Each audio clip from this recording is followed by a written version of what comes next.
present I'm Sorry I Haven't a Clue, the antidote to panel games.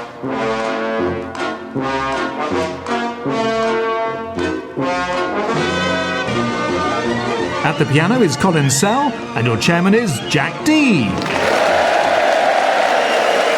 Hello and welcome to I'm Sorry I Haven't a Clue. You join us this week on a visit to the historic West Midlands town of Warwick.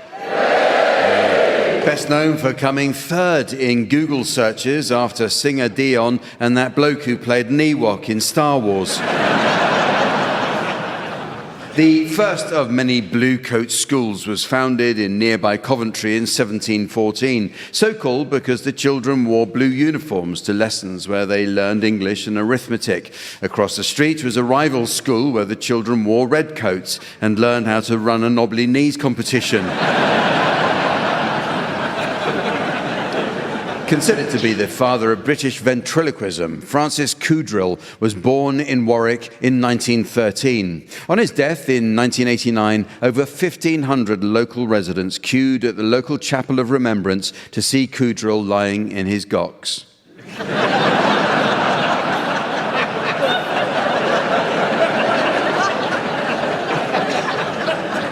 One of the West Midlands' most famous sons is 80s Formula One legend Nigel Mansell, who's famously a proud Brummie, although technically he's more of a Brummie.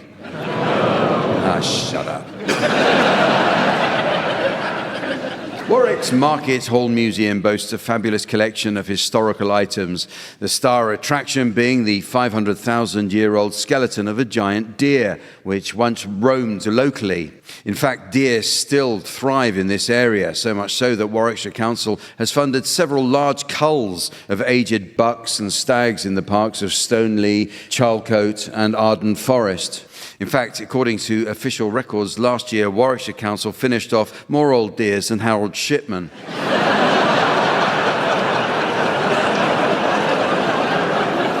That's what you get for groaning at the Nigel Mansell gag. Let's meet the teams. On my left, please welcome Miles Jubb and Lucy Porter. And on my right, Marcus Brigstock and Harry Enfield. And taking his place on the scoring desk next to me, please welcome our resident tree trunk in trunks, the immaculate Sven.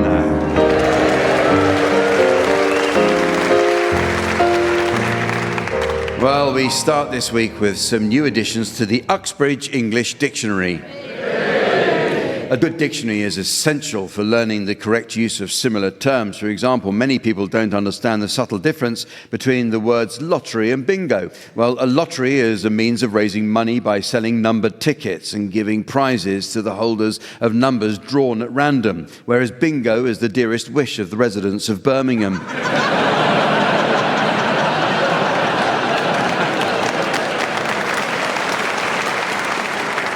But the meanings of words are constantly changing, teams, so your suggestions, please, of any new definitions you may have spotted recently. Lucy, you can start. Lambasted, a nasty little sheep. Harry. Depict, the early form of descot. Marcus. Kindle, what South Africans put on a birthday cake. Miles. Poodle, like a Kindle, but for when you're on the lavatory. Deerstalker, how to begin a restraining order.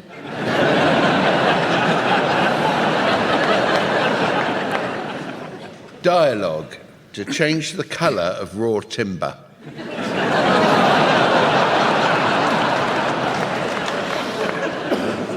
Intertwine, a Yorkshire sommelier.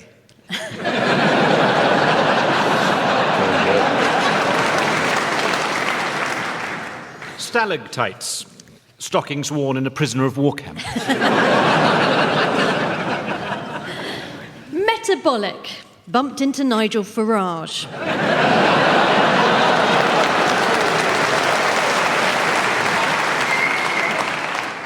Cocteau twins, siblings whose transplant surgery went horribly wrong.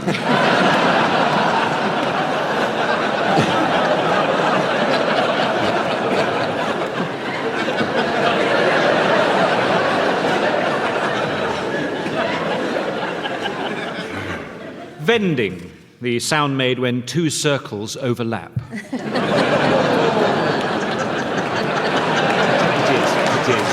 I know. Fiddle-dee-dee, Jack's code name at HMRC.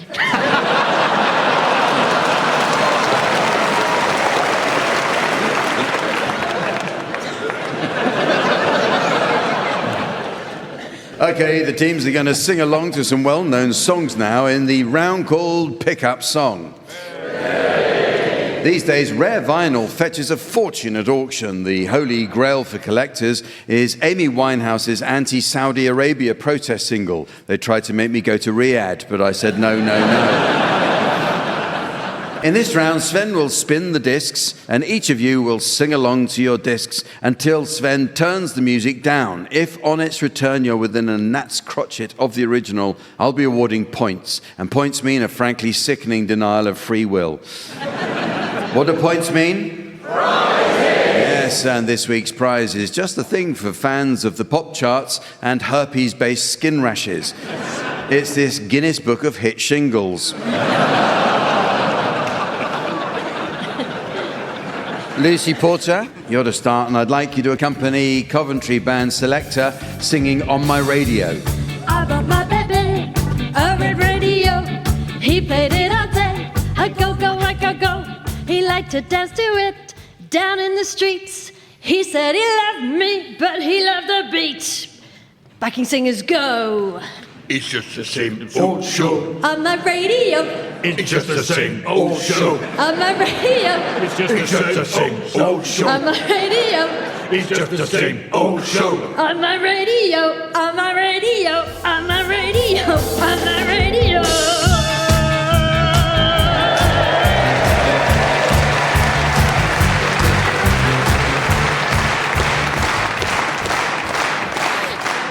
Well, we all know what a slow hand clap means, don't we, Lucy?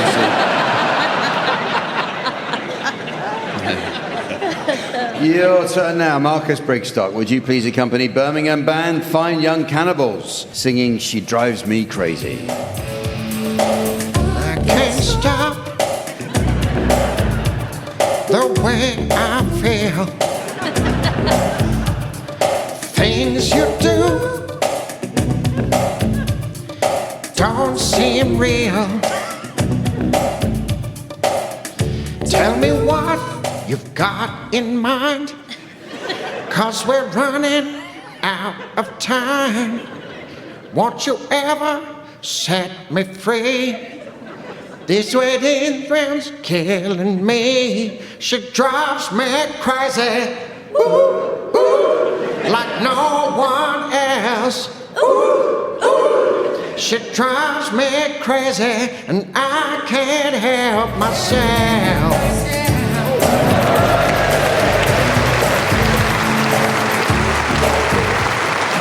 Thank you, Marcus, for doing the Fine Young Cannibals. When did they team up with Bee Gees? I didn't know. It's uncanny, wasn't it? It's like I was in the room. Yeah. And finally, Harry Enfield, would you please accompany Coventry band again, The Specials? Yeah, singing Ghost Town. This town is coming like a ghost town. All the clubs have been closed down. This place is coming like a ghost town. Bands won't play no more. Too much fighting on the dance floor.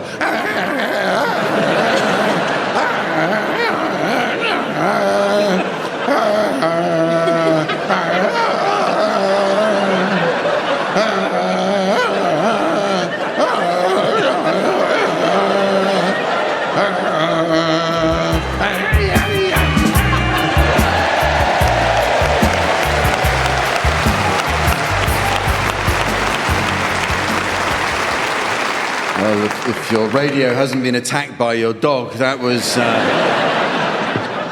Harry Enfield. Okay. The teams are going to do a spot of acting for us now in the round called Sound Charades. This game is all about miming, the theatrical technique of suggesting action, character, or emotions without words. The world's greatest mime was, of course, Marcel Marceau, who was working as a humble window dresser when he discovered his true calling after getting locked for 24 hours inside the front window of a Paris department store. His increasingly frantic gesticulations soon had a large crowd laughing and throwing money. In our version of charades, team members are permitted to use their voices. So, Marcus and Harry, you are to start, please, and your title will shortly be displayed to the audience via the laser display screen. And for listeners at home, here's the mystery voice. Ludwig.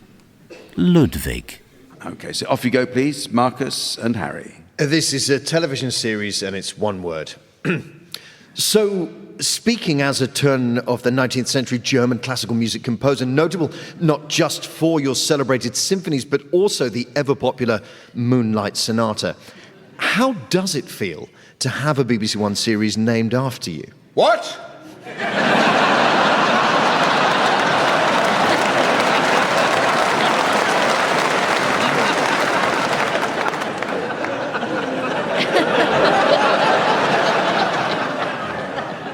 Gosh.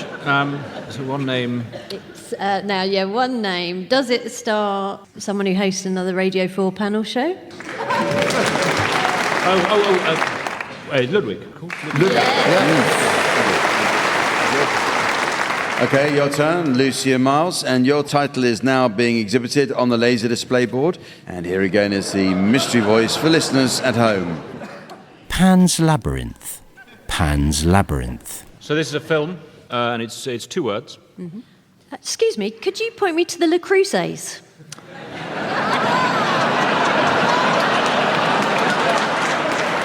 Oh, well, that is going to be a bit of a mission. They are on the right, then left, then right, then another left, then left again, then right again. Then once you've done all that, they are on your right, then left again, and then there they are next to the non-stick tefls. Okay, so it's right, then left, then left. Oh, no. Good grief, no. You can't get right, then left. Oh, gosh, I'm sorry. Well, you would be, you'd wake the Minotaur. It's Pan's. Yeah.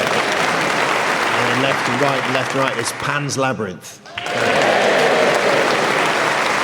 Well done, Marcus. Very good. Well, we have one final title for you, Marcus and Harry, and here once again is the mystery voice for listeners at home. The Diary of Samuel Pepys. The Diary of Samuel Pepys. This is a book and it's 5 words. Here we go. August 14th. To Westminster, where I did spend the day with my lords Moulton and Clerkenwell at the Rose Tavern discussing naval procurement over many pots of ale. By 11 of the clock, very merry we were, so made our way on foot along Cheapside in search of sustenance, pausing at our favourite wayside vendor for some nourishing kebabs. We were greeted by his familiar cry of, Hello, Pips.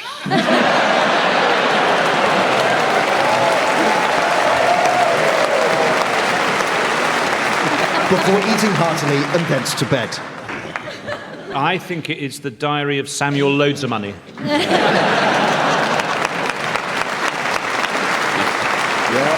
the Diary of Samuel Pepys it was. Well done. Well, it's now time to play a round called Cinema or Bedroom.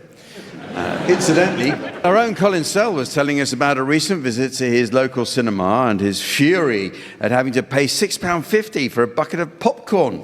He told Nusherette how the last time he'd been to the pictures, he paid just 50 pence for the same. She replied, well, you're in for a treat, sir. They've now added colour and sound.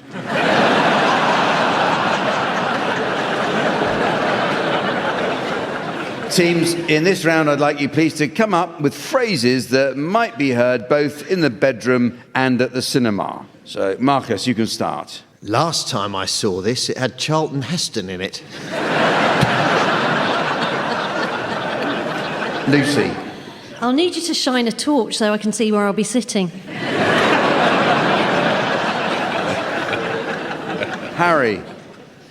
Scared, Potter.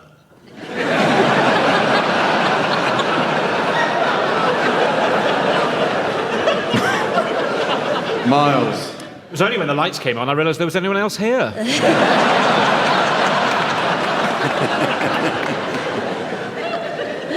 Oh, look at that. A cup holder.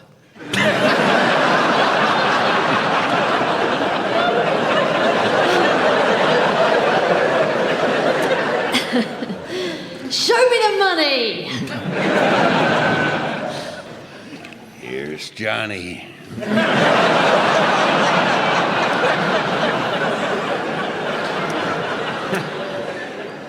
I think we should still play the national anthem before the start. You came in that thing? You're braver than I thought.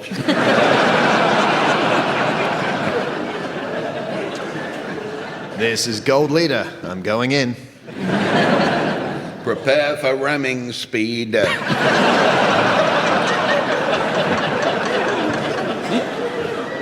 Just nipping out for a wee. Do you need anything?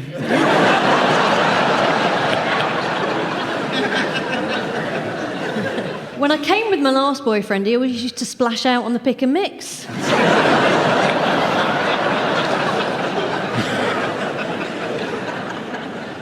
Do you think your parents would enjoy this?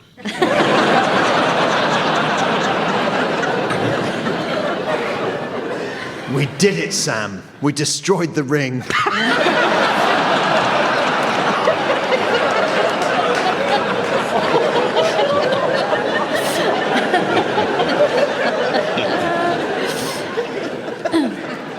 Well, it's now time to play the game called Mornington Crescent. First, I notice our hallway has been carpet bombed by a letter. It comes from a Mrs. Trellis of North Wales. She writes, "Dear Liam Neeson, to the person who stole my furniture polish, I will find you. That is my pledge. Yours sincerely, Mrs. Trellis." Well, on with the game, teams. And so to mark our visit to the West Midlands, we'll be playing the Coventry variation of Mornington Crescent. Yeah. Normal rules apply, though double diagonals are not scored. However, in accordance with Midlands protocols, any player contravening Stovall's second restriction will be declared sneaped and be sent to Coventry for the rest of the game. So watch out for that. Okay, so off we go. And Miles, you can start. Kilburn Park. Oh, did you say Kilburn Park? Kilburn Park, yeah. Oh, I can't believe it. Your first opening move that you made, and Miles, you've already contravened Stovall's second restriction. You can't. Sorry, you've been. I can't be sneaked already, then. Yeah, I'm afraid you are. I really am sorry, but you've been sent to Coventry. So, no. Rules is rules. That's it. Marcus. Tricky with the double diagonals, but Edgware Road. Yes. Is an opener. Gospel Oak. Yes, that's fine. Absolutely fine, Lucy. Baker Street. Baker Street. Okay. Yes. That's strong. Your first go, isn't it? Yeah. Oh. Bloody good move, that. Amazing. Doesn't leave me loads of options, but South Kensington. South Kensington is good. Yes, you are on a diagonal now, so that's okay. Actually, yeah. Well, if Kilburn Park's a double, surely that's... Sorry, did someone say something?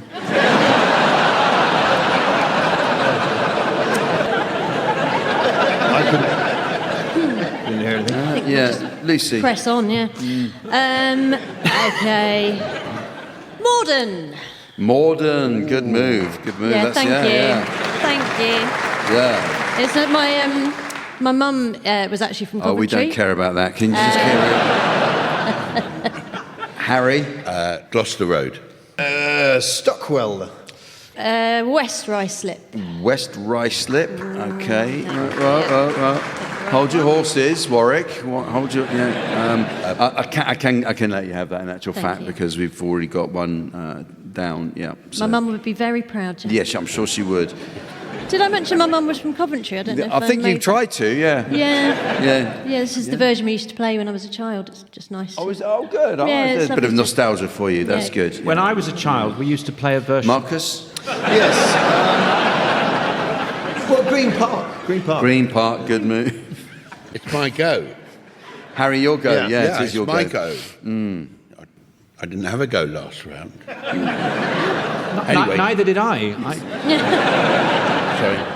Camden Town. Oh, Camden Town? We are. Mornington Crescent. Yes. So Miles would have loved that. Yeah. Oh, welcome back, Miles. I hope you enjoyed that game. Got a real sense of how thrilling this is for the audience.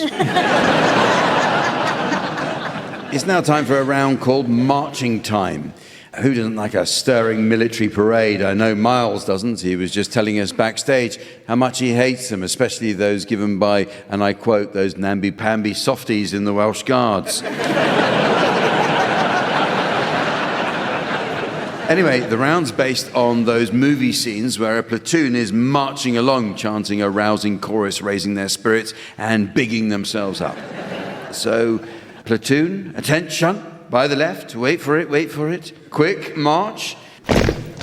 Okay, teams, in this round we're going to try out some marching chants for other non-military occupations. So I'll call out the name of each team in turn together with the name of a different occupation or group, after which you teams will begin your chant. First up, Marcus, and your group will be cyclists. Okay. 2, 3, 4. I don't know, but I've been told. I don't know, but I've been told. These lycra pants look mighty bold. These lycra pants look mighty bold. When we see a traffic light, When we see a traffic light, we ride straight through, don't give a shite. we ride straight through the lights. Okay, yeah. Okay, Miles, your group now is Church of England Primary School Heads. Good news about your application. Good news about your application. We'll give your child an education. We'll give your child an education. So please stop now, you've got the nod. So please stop now, you've got the nod. Pretending you believe in God.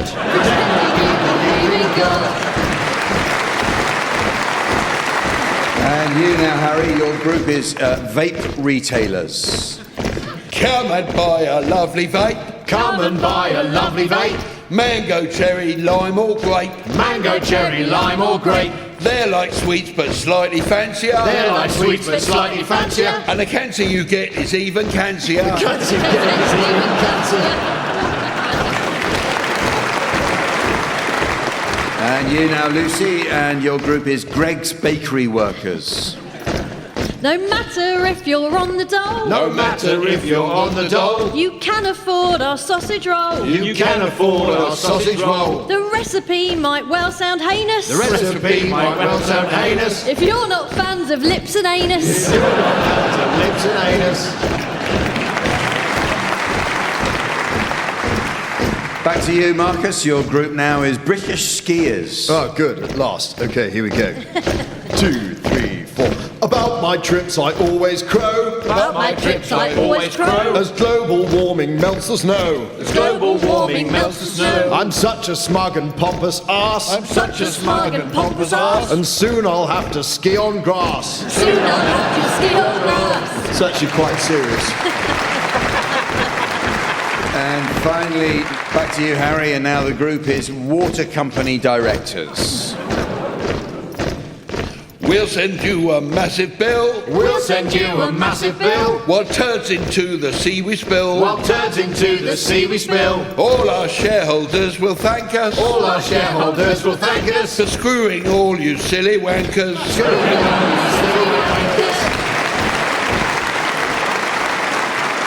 Well, it's very nearly the end of the show. But there is just time to fit in a quick round of Cricketer's Songbook. Sven is a keen amateur cricketer and vividly recalls the first time he got involved in a game with a group of like-minded lads. He said he'd successfully managed to squeeze a couple of loose balls through the covers when all of a sudden he was taken from behind and the finger went up.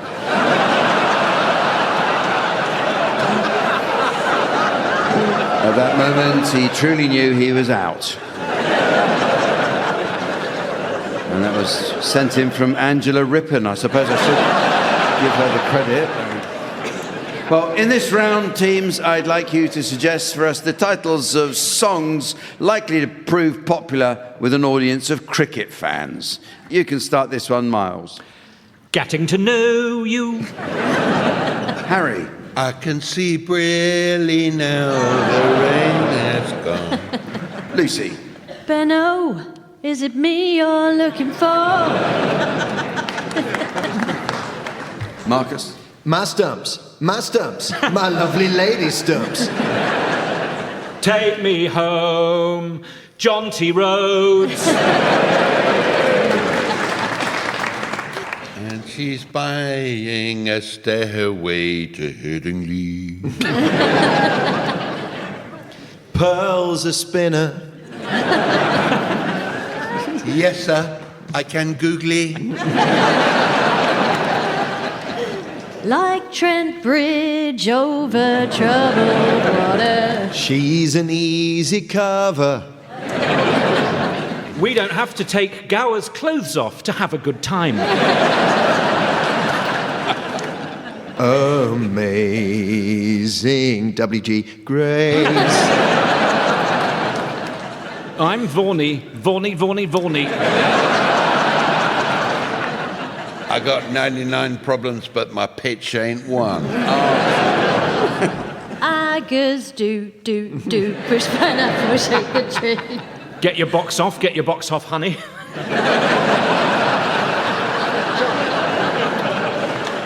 That's good, isn't it? Any more? We've got a couple more. I'll let you do both of them.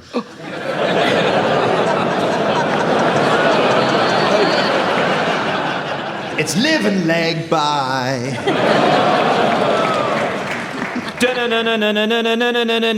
Bradman. Well, it could have been Batman, really, couldn't it?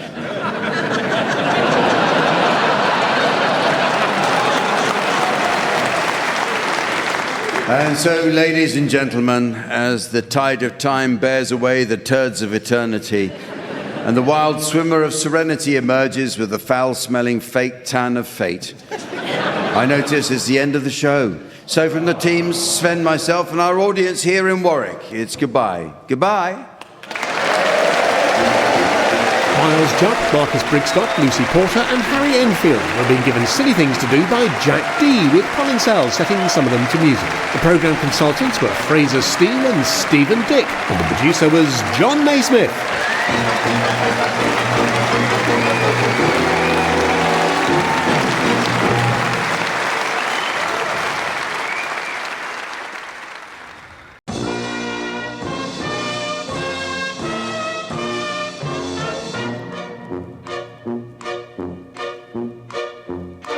We present I'm Sorry I Haven't a Clue, the antidote to panel games.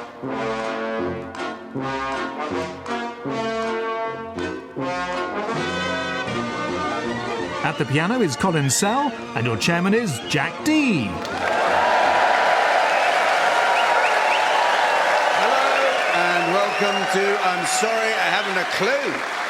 You join us this week on a visit to historic Bristol. Known worldwide as the city where statues come to drown. Acclaimed crime writer Agatha Christie was married in Bristol to the dashing airman Captain Archibald Christie on Christmas Eve 1914 at Emmanuel Church in Clifton, following a brief but passionate courtship before the outbreak of war. Agatha Christie is regarded as the best mystery author the world has ever known, but I think we all know who done it that evening.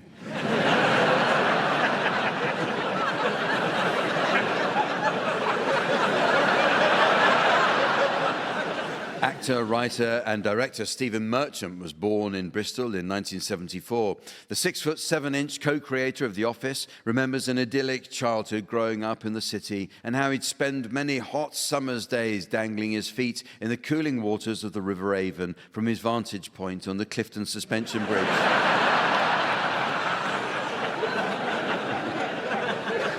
Opened in 1864, the Clifton Suspension Bridge was designed by Isambard Kingdom Brunel. Sadly, Brunel never got to see the completion of his bridge, as he was killed in an industrial accident in 1859. He tripped on a loose girder and fell several feet into his own hat.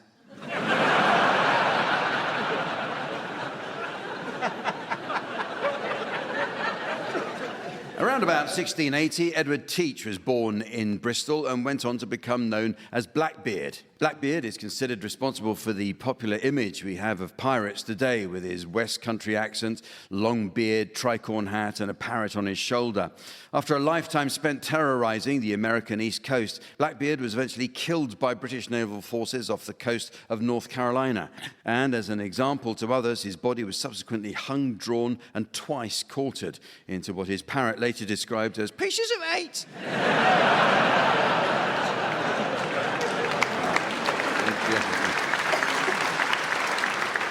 Let's meet the teams. On my left, please welcome Rachel Paris and Henning Vane. And on my right, Miles Jupp and Adrian Evanson. And taking her place at the desk next to me to enjoy an evening of scoring, please welcome the ever delightful Samantha.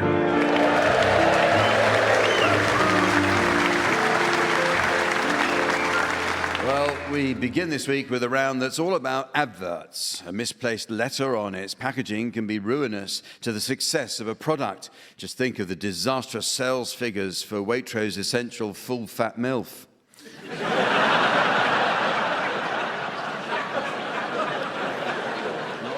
Likewise, the addition of a single word to a product's advertising strapline can spell disaster for the manufacturers. So, teams, in this round, I'd like you please to suggest advertising slogans ruined by the addition of a single word. You can start this one, Miles. Regrettably, Mum's gone to Iceland. Aid. A finger of fudge is just enough to give your kidnapper a treat. Rachel. Just do it later. And Henning. Have a breakdown, have a Kit Kat.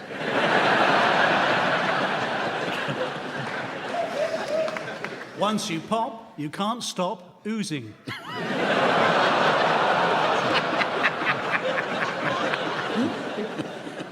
Probably the 30th best lager in the world.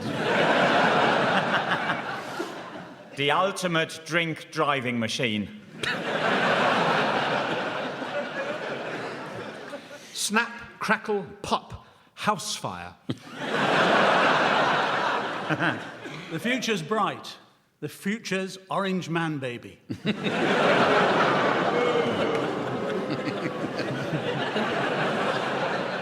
Burger King, have it your way. Cold. A dog is for life, not just for Christmas dinner. Ronseal does almost exactly what it says on the tin.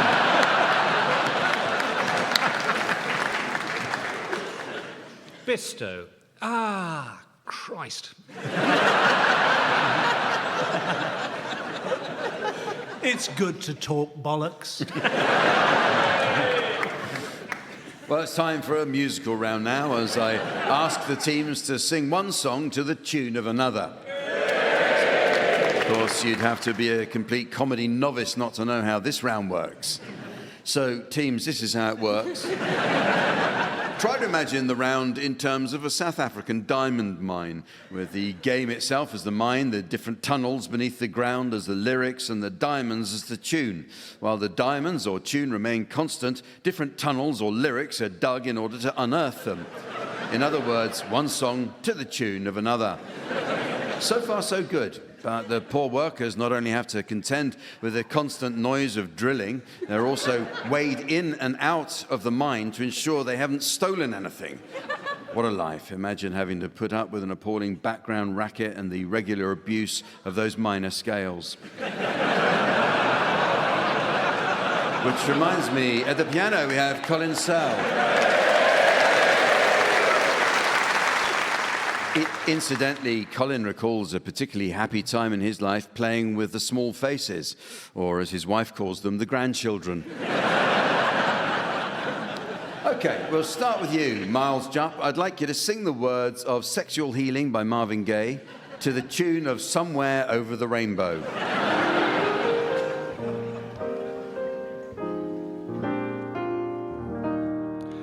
Ooh, baby, I'm hot. just like an oven. I need some loving, and baby, I can't hold it much longer. It's getting stronger and stronger when I get that feeling. I want sexual healing, oh baby. Makes me feel so fine, helps to relieve my mind, sexual healing, baby. Is good for me, sexual healing is something that's good for me whenever blood drops are falling and my emotional stability is leaving me. There's something I can do. I can call you up, baby.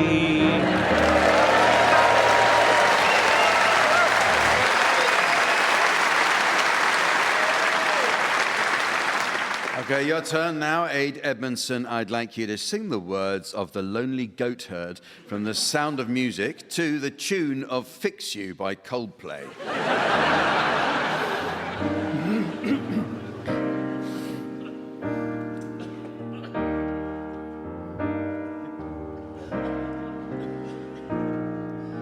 High on a hill was a lonely goat herd.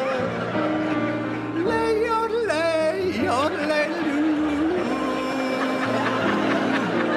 loud was the voice of the lonely goat herd. Lay, folks in a town that was quite remote heard. Lay,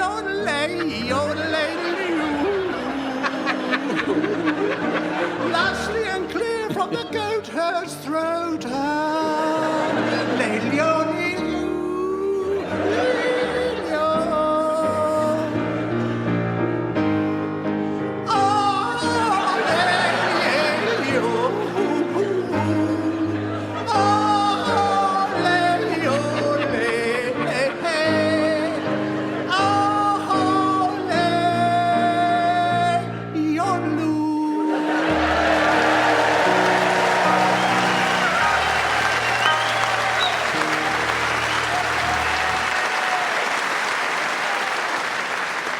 I think we've all learnt something.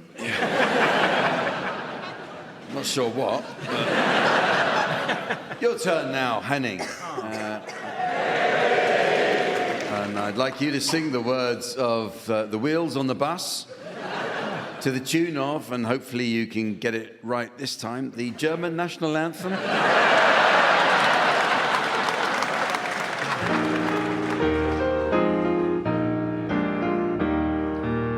The wheels on the bus go round and round, round and round and round and round. The wheels on the bus go round and round, all around the town. The vipers on the bus go swish, swish, swish, swish, swish, swish, swish. The vipers on the bus go swish, swish, swish, all around the town. The horn on the bus goes beep, beep, beep, beep. Beep, beep, beep, beep, beep, beep, beep, beep, beep, beep. The horn on the bus goes beep, beep, beep. Yeah, there you go.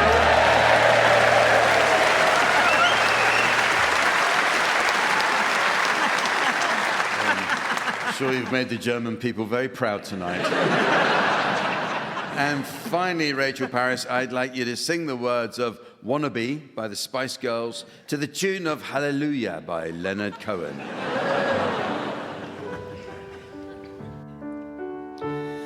Yo, I'll tell you what I want, what I really, really want. So tell me what you want, what you really, really want. I'll tell you what I want, what I really, really, really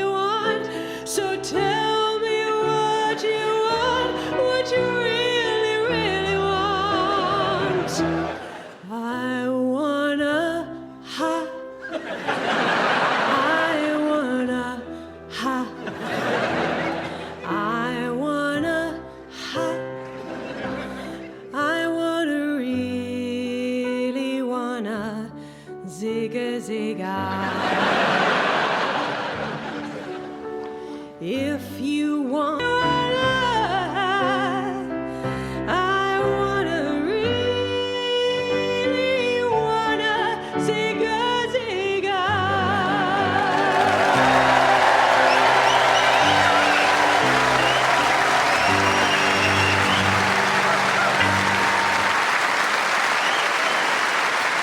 Thank you, Rachel. Well, our next round is a quick-fire quiz called On the Buzzer. So get ready, teams. Here come the questions. What noise do bees make? And buzz is the right answer.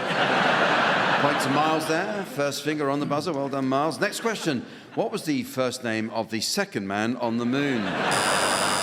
Buzz Aldrin, of course. Well done, Rachel. In World War II, Germany's V-1 rockets were commonly known as what bombs? That's right, Aid. They were buzz bombs, of course. And can you tell me the first name of Woody's astronaut friend in Toy Story?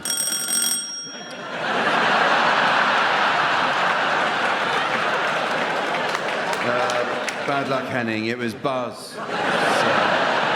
Buzz Lightyear. I know that, but I haven't got a buzzer. I don't make the rules, Henning. Next question. A circular saw is often referred to as a what saw? Yes, Miles, it is, of course, as a buzz saw. Very perceptive answer. Enjoyed your reasoning as well. Well done. And a crew cut hairstyle is sometimes known as a what cut? A buzz cut. Yes, it is. Rachel, you certainly know your hairstyles, don't you? In a room full of people filled with eager anticipation, the atmosphere is said to what with excitement? No, Henning, the answer is buzz with excitement. Buzz as in buzzer, not ting-a-ling. I'm sure, Jack, I've heard English people say they're ting-a-linging with excitement. I mean, it's not my first language. Oh, look, Henning, if you're not going to take this seriously, you know... It's not my fault, Oh, it's really, not your fault, is it? Oh, whose fault is it? Capitalism? Nice Jerry who sets up the microphones and connects the buzzers? Well, nice Jerry gave me a bell. I'm sorry about this, ladies and gentlemen. Well, can somebody please give Henning a buzzer like the others? Since if he doesn't get one, he's clearly going to keep spoiling it for everyone else. Thank you. Right, okay, ready? On with the fun? Thank you. Yeah. Good. In the wedding ceremony, the groom says, "With this what I thee wed." No, Henning. The answer is ring. Well, no points to Henning on that. On to the next round. Well, this next round is called The Symptoms, and it's all about the world of medicine. In this round, the teams will assume the role of doctors and patients suffering from an imaginary medical condition, and you can be our first patients, Miles and Aid. And the identity of your mystery medical condition is now being displayed to the audience via the laser display screen. And the mystery voice for listeners at home. Miles and Adrian think they're Greek statues. Miles and Adrian think they're Greek statues. So off you go, please, Miles and Aid. Oh, well. Hello, can we help you? Yes. You see, I'm feeling rather stiff. Oh dear. And people are saying that I'm looking very pale, and I feel cold. I'm wondering if that's why I look so small, you know. Just, you know, down there. You're lucky. Mine's fallen off.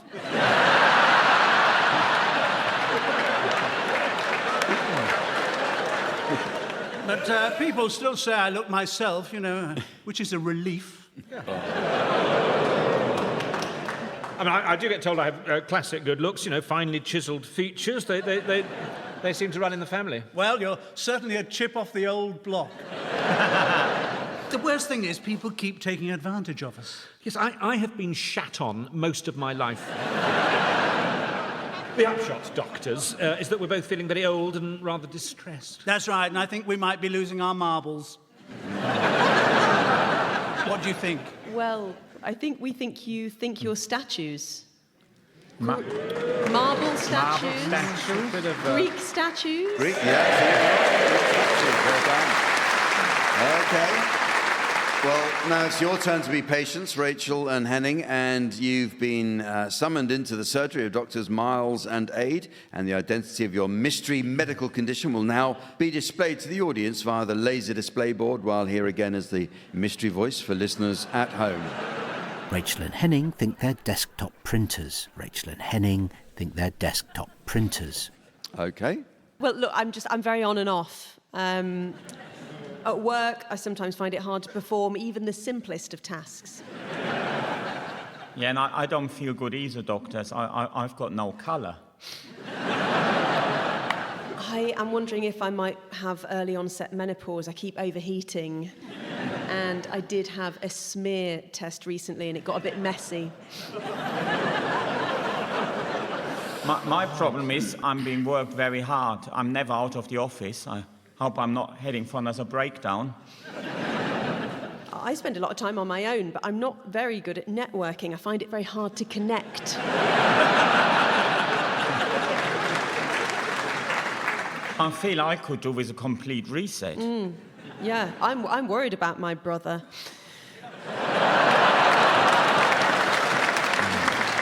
His work's really dried up. I'm concerned he might have got himself into a bit of a jam. Copy that. In terms of intimacy, things are fine. Certainly my drive's still there. I'm very easily turned on, although the other day this bloke put something irregular in my drawers.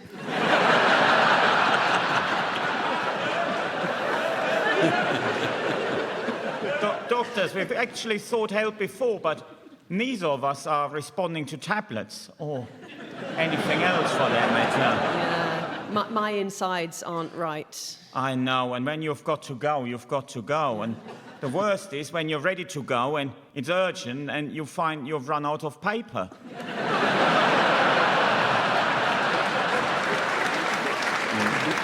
Nightmare. We think you're a printer.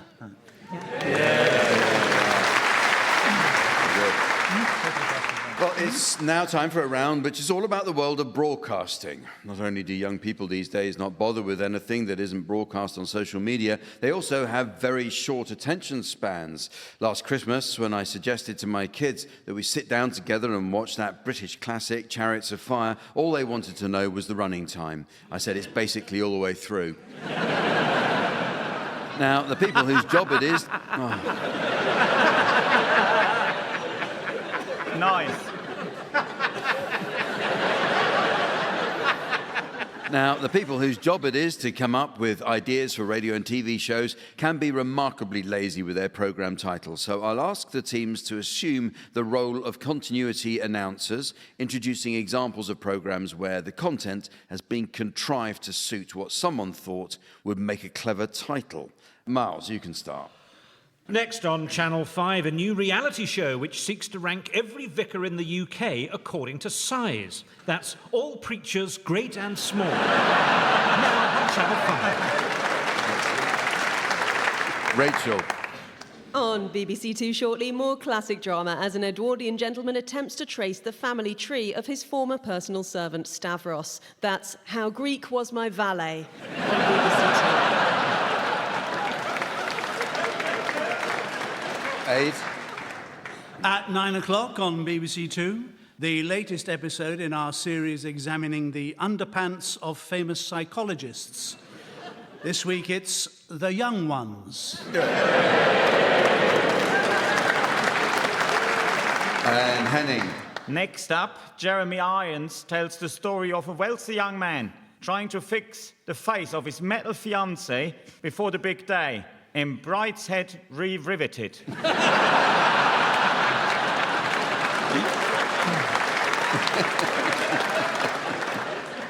On ITV2 this afternoon, there's fun for all the family when chaos hits a gambling mecca on the Côte d'Azur following the arrival of a mischievous sexually transmitted disease. That's Herpes Goes to Monte Carlo. ITV2. Coming up later on 2, Alice Roberts is blown away as she explores ancient laybys and the sordid habits of Neanderthal men in her new series, Dogging for Britain.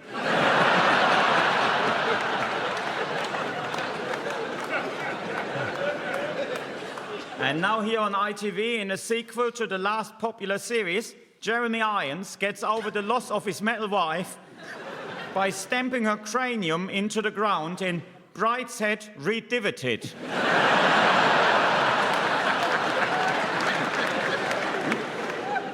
Next on HBO, an eerie thriller in which President Trump stays at a luxury resort but forgets to pack fake tan. That's The White POTUS.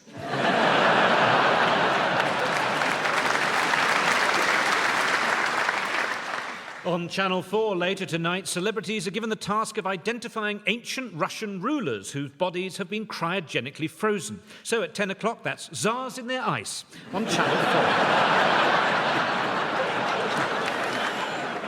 4. Coming up next, and with scenes that some viewers may find distressing, a searching documentary about the difficult choices men face between cool and fresh boxers, high-waist briefs, modal stretched trunks and cotton-rich hipsters.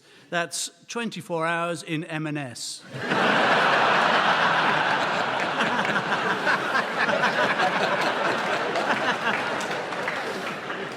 Time to watch Ray and Dave Davis, Mick Avery and Peter Quaife arm wrestle all day and all of the night to find out who's the weakest kink.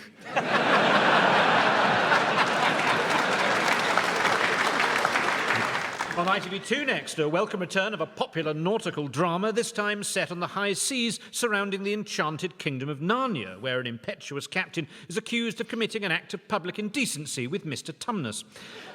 That's Fawnblower, over on ITV2. Well, it's very nearly the end of the show. But there is just time to fit in a quick round of West Country Film Club. Samantha's a great admirer of West Country chef Hugh Fearnley-Whittingstall, so was delighted to accept an invitation to River Cottage, where he was keen to demonstrate the quality of Gloucester Old Spot pork mince and how there's no better apple than the local orange pippin for scrumpy. And having experienced his exceptional pork sausage in cider, she's now convinced that Dorset cocks are best. Our thanks to Dame Darcy Bustle for sending that one in. Who'd have thought? Anyway, in this round, teams, I'd like you please to suggest the titles of films likely to prove popular in the West Country. You can start this one, Aid. 24-Hour Pasty People. Rachel. The Way We Wurzel. Henning. The Yeovil Wears Prada. And Miles. Die Chard. Straight out of Plimpton. Newton Abbot and Costello. Minehead Revisited. Bill and Ted's Exeter Adventure. Dial M5 for murder. Panic Froome. Lundy Bloody Lundy. Indiana Jones and the Temple Meads of Doom. Torbay Watch. In Bedminster with Madonna.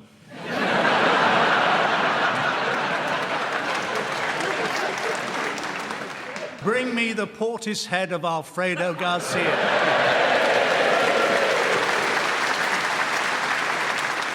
And so, ladies and gentlemen, as the tenacious ticks of time tuck into the docile dachshund of destiny, and the common clothes moths of mortality munch upon the coveted cashmere cardigan of calamity, I notice it's the end of the show. So, from the team, Samantha, myself, and our audience here in Bristol, it's goodbye. Goodbye. Henning Bain, Miles Jupp, Rachel Parris and Aid Edmondson were being given silly things to do by Jack Dee, with Colin Sell setting some of them to music. The programme consultants were Fraser Steele and Stephen Dick, and the producer was John Naismith.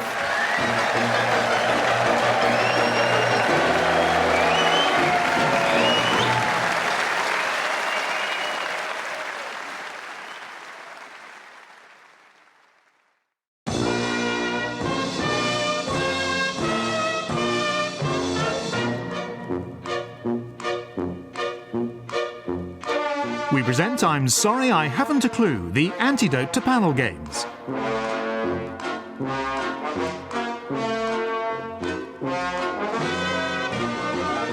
At the piano is Colin Sell, and your chairman is Jack Dee. Hello and welcome to I'm Sorry I Haven't a Clue. You join us this week on a visit to Bristol. A city so woke that even the foxes are vegan.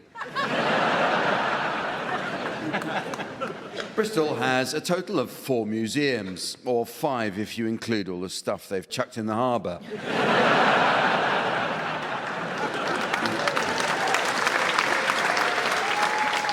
And Bristol has 2 successful football teams, or 1 if you include Bristol Rovers. Bristol Rovers Memorial Stadium ground was built in 1921 on former allotments that were used to grow potatoes during the Great War. And potato seeds are still planted next to the pitch each year. The club says maintaining the tradition is good for morale, as it at least gives the team something to lift at the end of the season.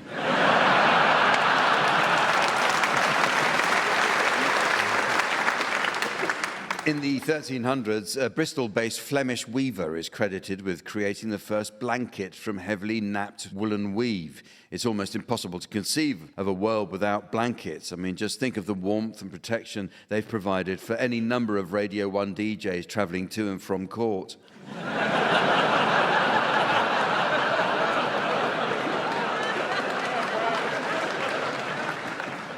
Each year, the city hosts the Bristol International Balloon Fiesta. A highlight of the 3-day festival is the evening where 100 hot air balloons, their burners blazing, lift as one into the night sky to the accompaniment of a massive firework display. It's officially known to locals as the Night Glow and to the emergency services as No Risk Assessment Thursday.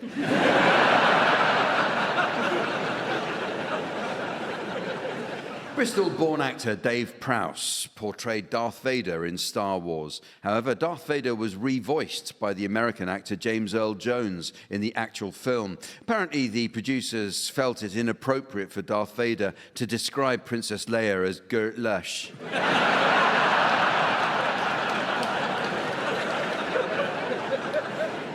Dating back to Tudor times, the Hatchet Inn is the oldest still operating pub in Bristol. It's believed the pub's small front door is lined with the skin of an executed criminal. When I paid a visit one evening, I found the pub closed and failed to attract the landlord's attention despite several tugs on the bell pull.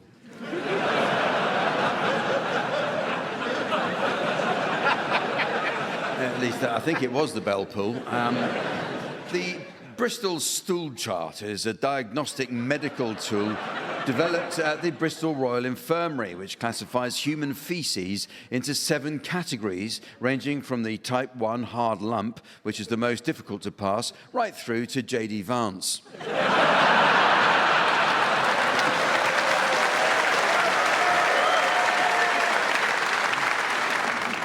And talking of uncomfortable stools, let's see who's sitting on them tonight.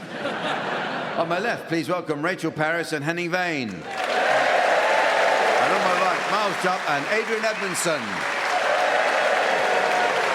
And taking his place on the scoring desk next to me, please welcome our resident tree trunk in trunks, the immaculate Sven.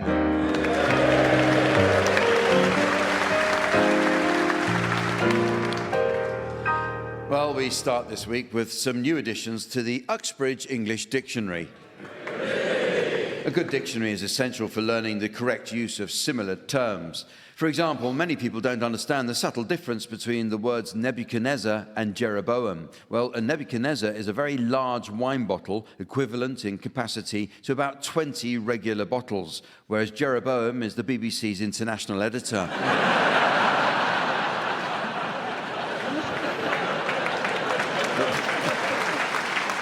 But the meanings of words are constantly changing, teams. So your suggestions, please, of any new definitions you may have spotted recently.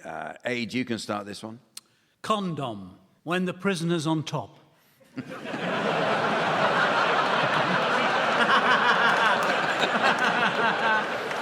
Rachel. Clapperboard, the reason your ship is in quarantine. Henning. Pristine. Christine's less dirty sister.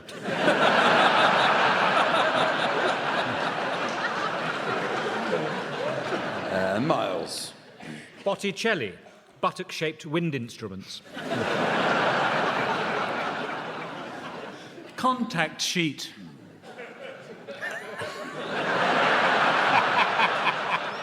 A judicious poo before being banged up for the night.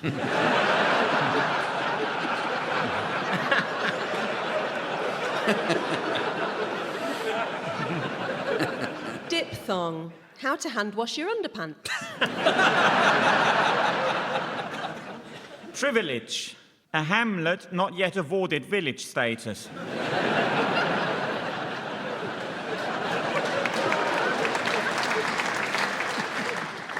Shrink wrap. Hip-hop for psychotherapists. Solder. Soldier who's lost an eye. Trite. King Charles's favourite fish. Universe. A very short poem. Degrease. Jack's lubricant.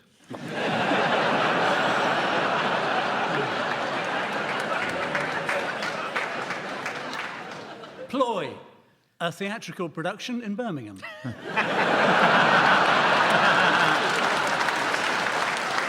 Okay, the teams are going to sing along to some well-known songs now in the round called Pick-Up Song. Well, these days, rare vinyl fetches a fortune at auction. The holy grail for collectors is the Wurzels' famous Aretha Franklin cover, Outrespect.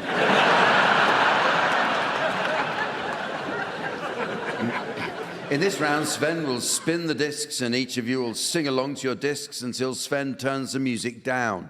If, on its return, you're within a gnat's chuff of the original, I'll be awarding points. And points mean a frankly damning illustration of all that's wrong with contemporary Britain. What do points mean? Yes, and this week's prize is the latest in French cast iron cookware for the discerning castaway. It's this Le Robinson Crusoe.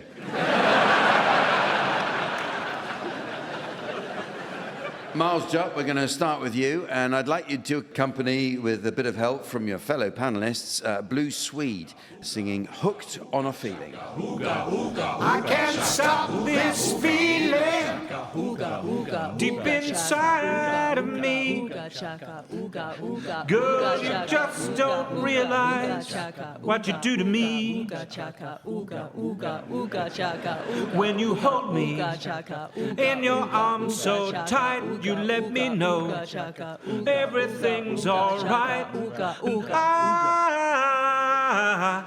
I'm hooked on a feeling. I'm high on believing that you're in love with me.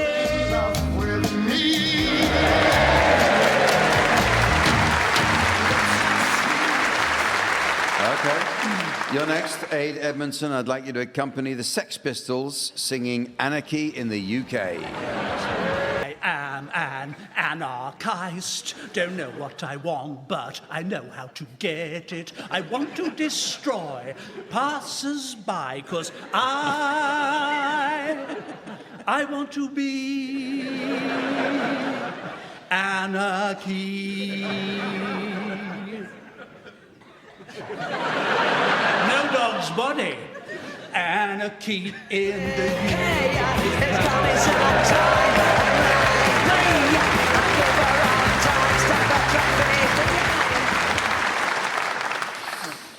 You now, Henning.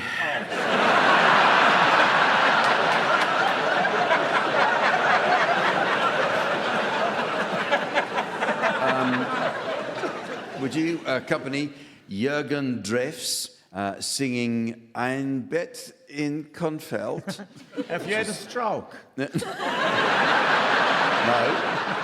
I was speaking German.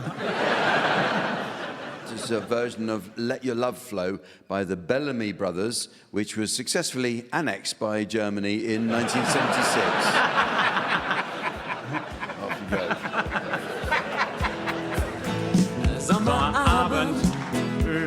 über blühendem Land. Schon seit Mittag stand ich am Straßenrand. Bei jedem Wagen, der vorüberfuhr, hob ich den Daumen.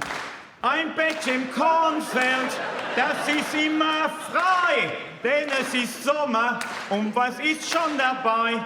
Die Grillen singen und es duftet nach Heu, wenn ich träume. Yeah.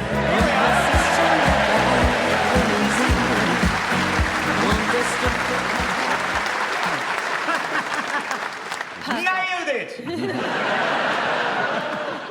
I'll just briefly pause while listeners at home turn their radios back up.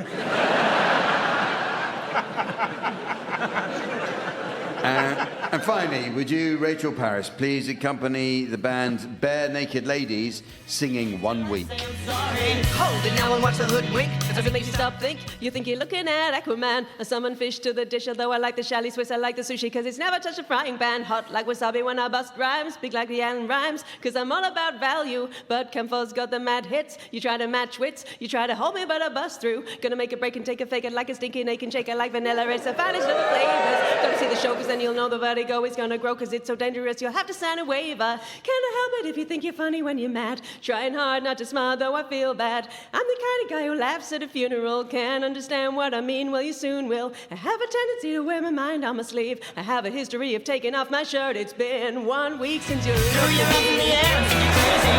5 days to tackle me. The reverends on both my knees. Yep, couldn't have done it better myself.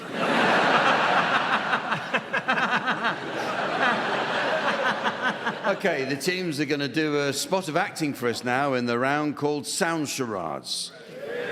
This game is all about miming, the theatrical technique of suggesting action, character, or emotions without words.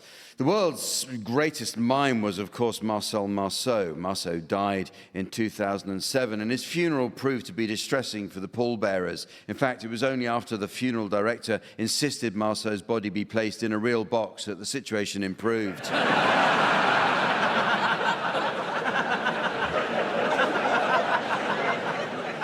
Anyway, in our version of charades, team members are permitted the use of their voices. So first up is Rachel and Henning, and your title will shortly be displayed to the audience via the laser display screen.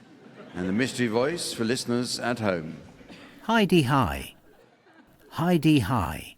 This is a TV programme, 3 words. Before we start, I'll just pass a script to Jack, if you don't mind helping Jack. Oh, no, I'd be delighted. Thank you. Hello, Jack. Hello.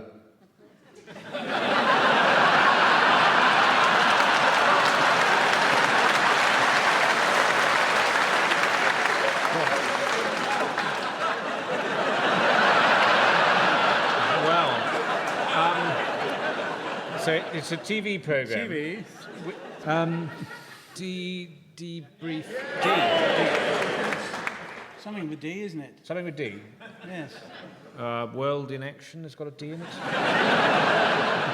Hello. Hail. Hello. Hail It might not D. be hello. Hey, Oh. hello. Hi D. Hi.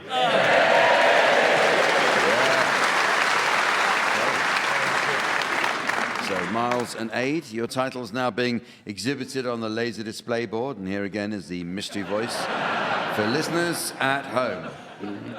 Marathon Man. Marathon Man. Well, this is a film. It's 2 words. Look, you just have to accept it. I can't. It was 1990, Miles. Just can't keep clinging to the past. It still has the same sort of gooey, caramelly, peanutty goodness. But honestly, it's important to me. My granddad was one. My father was one. I, myself, will always be... Don't say it.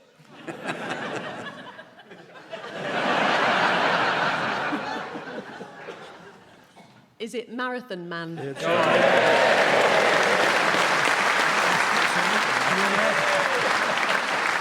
Okay, final title being displayed for you, Rachel and Henning. And here once more is the mystery voice for listeners at home. Das Boot. Das Boot. It's a film with 2 words. Right. Guten Morgen. Guten Morgen. Is this Russell and Bromley? Ja. Wunderbar. Ich wollen ein Wellington, bitte. Ein Wellington? Ja. Just ein? Just ein. Das ist ein bit unusual. Ja, ich weiß. Bitte schnell. Ich habe mein Submarine geparkt on a doppelt... on a doppelt yellow line.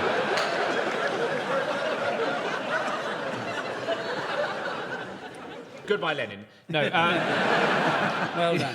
Is that Das Boot? Das Boot.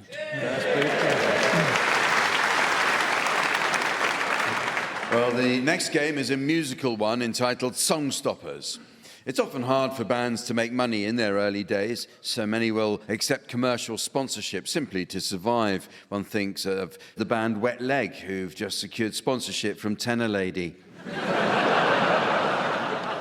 Well, in this round, panellists from each team will take it in turn to sing the opening line to a series of well-known songs. And it's the job of their teammate to answer each opening line in a manner likely to end the song altogether. And at the piano, we have Colin Sell. Well, incidentally, Colin was telling us that a recent solo concert at London's Wigmore Hall proved to be the highest-grossing performance of his career. Colin put it down to Ticketmaster's ingenious dynamic price scheme. Although the entrance fee was only £6.50, the price to get out was 38 quid.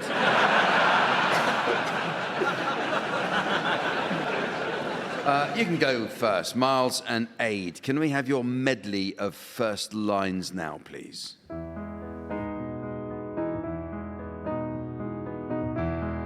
Everybody's talking at me. I don't hear a word they're saying, only the echoes of my mind. You don't hear because you don't listen, Adrian.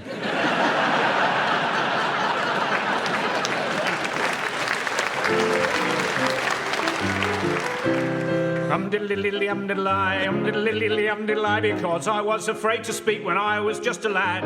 Me father gave me nose a tweak and told me I was bad. But then one day I learnt a word that saved me aching nose. Childline.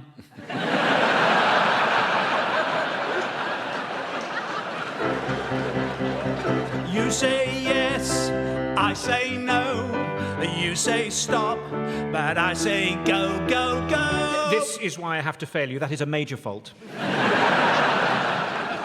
A candy-coloured clown they call the Sandman tiptoes to my room every night just to sprinkle stardust and to whisper, do a cartwheel for your nice Uncle George.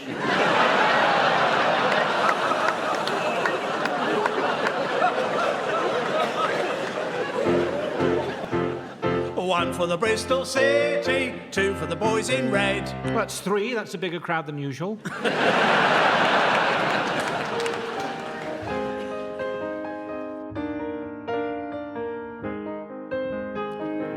It's a little bit funny, this feeling inside. But the good news is, if you look at the monitor, your colon's quite clear so far. I'm just going to get it round this last little corner.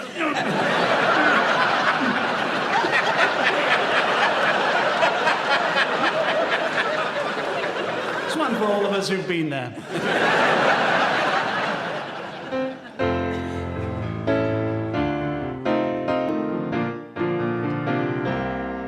Well, I wish I knew how it would feel to be free, and I wish I could break all these chains holding me. I'm not stopping until you remember the safe word.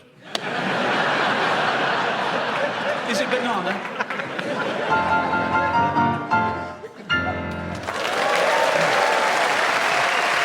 Okay. Well, it's your turn now. Rachel and Henning, can we have your first line medley, please?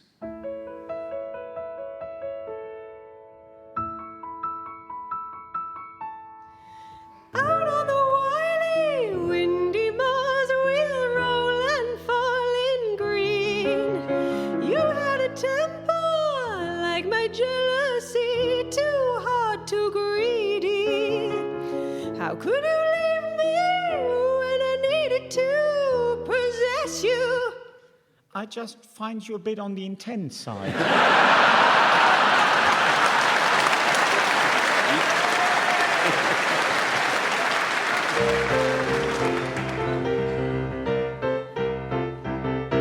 I like it, I like it. Well, I don't.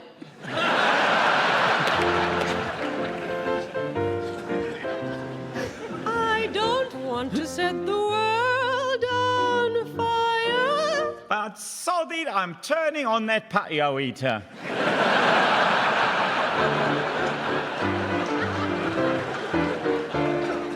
Hey, good looking. What you got cooking? Crystal meth.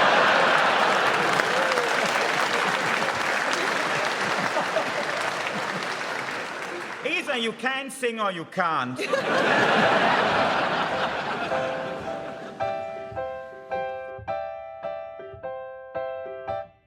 Why do birds suddenly appear every time you are near? Because my pockets are full of worms.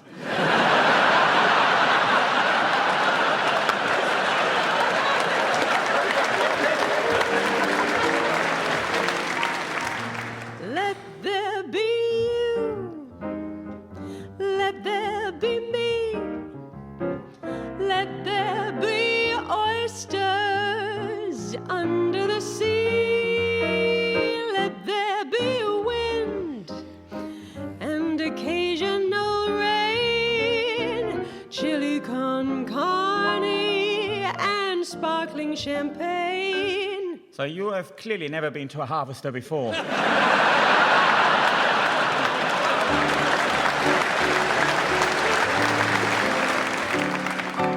L is for the way you look at me. O is for the only one I see. V is For venereal disease, I'm afraid.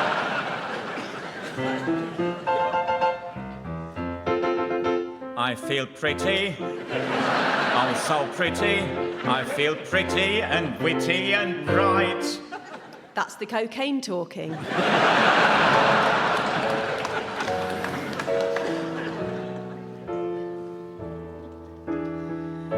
All by myself.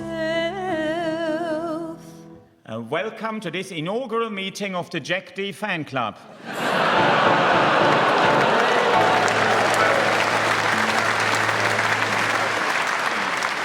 Well, it's very nearly the end of the show. But there is just time to fit in a quick round called Dinner Table or Bedroom, the IKEA. The IKEA restaurant in Oslo made the news recently when one unhappy customer successfully sued the company after finding a rule plug in his meatball. The trial took longer than expected because IKEA's lawyers took forever building their case. So, teams, in this round, I'd like you please to come up with phrases that might be suitable to use both at the dinner table and in the bedroom. Miles, you can start. I like to dribble a little oil on mine. Aid? Well, that's the last time we have your parents round. Henning? This reminds me of my time in prison.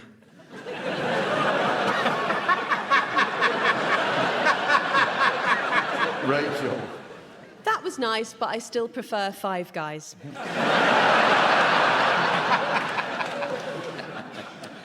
If the dog's bothering you, I can put him in the garden. Oh, no. I think I left the giblets in.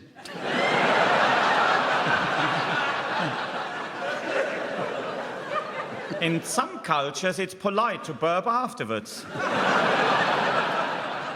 And it's polite not to leave until everyone has finished.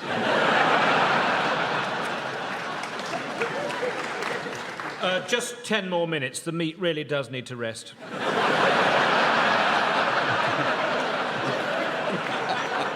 But remember to chew every mouthful.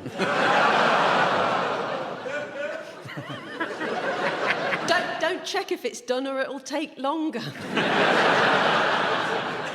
Bring it to your mouth, not your mouth to it, please. If you don't eat it now, I'll just bring it out again at breakfast.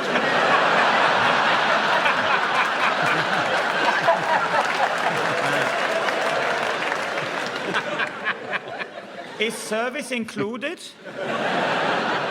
Sorry, it's a bit dry. I've put some little bowls out so you can clean your fingers. Smack the bottom really hard and see if anything comes out. I might just have to loosen my trousers and go for seconds. Ooh, what a lovely spread.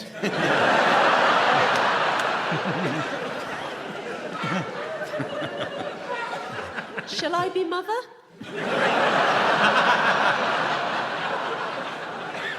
Oh, let's not be formal, just use your hands. Sorry, I started without you. This is mostly crust.